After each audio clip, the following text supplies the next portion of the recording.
I'm Sarah McCarthy from Manningtree in Essex. Well, I've never really had a normal relationship with alcohol. I think right from the get-go, I drank alcoholically for effect. I didn't drink at all until I was 20. Went to drama school, which was a very, very high pressure atmosphere. And at that point, I realised that a coping mechanism, or so I thought, was to take a drink here or there. And that sort of got me through college, into the work environment.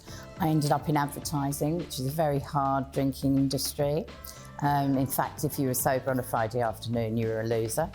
So I carried on drinking excessively. Then I started to run my own business where I was my own boss, so my excessive drinking was totally manageable. And then only really started to worry about it about a decade ago when it was starting to affect my work. I retrained and took on another career, which was in restaurant management. So I was surrounded by alcohol all the time. And I realised more or less at that point I was no longer high functioning. I was no longer really functioning at all.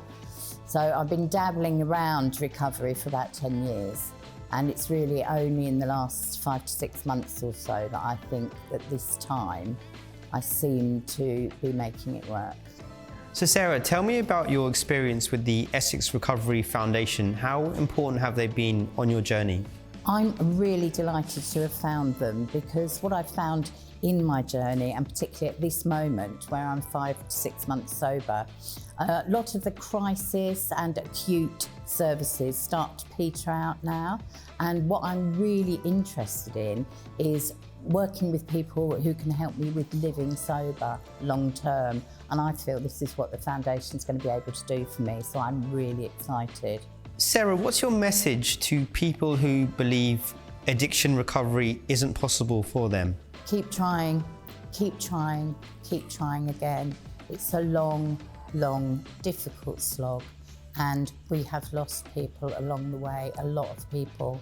But if you wake up in the morning with the intent of spending that day sober, then you're on your way, and just keep going. Sarah, can you tell me about maybe one of your darkest moments in your addiction? I think that was probably when I lost my best friend. We've been friends for 13 years, thick as thieves. We used to drink together, but in the last sort of 2 years of our friendship, our journeys had become too far that we didn't drink together anymore, because it would always end up in a fight, and we liked each other too much to want that to happen. But unfortunately, during lockdown, my friend was able to isolate much, much more than he could have done.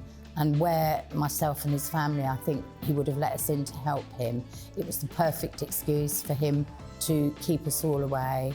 And he died the alcoholic's way, on his own, in his flat. He was 50 years old.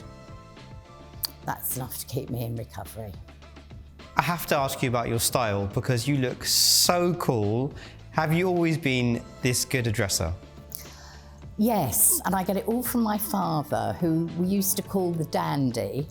And I think my mum, up until the day she died, still had somewhere at the back of one of her cupboards a pair of his electric blue velvet loons from the 70s. So yeah, heads up to my dad. So Sarah, we're in the middle of building a platform called Ready to Reset, and the idea is we want to tell people's recovery stories. How important do you think that is to hear people's other journeys?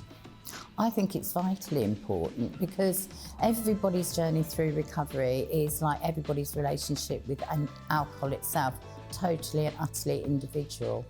And I think the more you can hear and the more you can glean from other people, the better, more prepared you are to go ahead with your own recovery. I always call them nuggets when you're together and you're talking about it.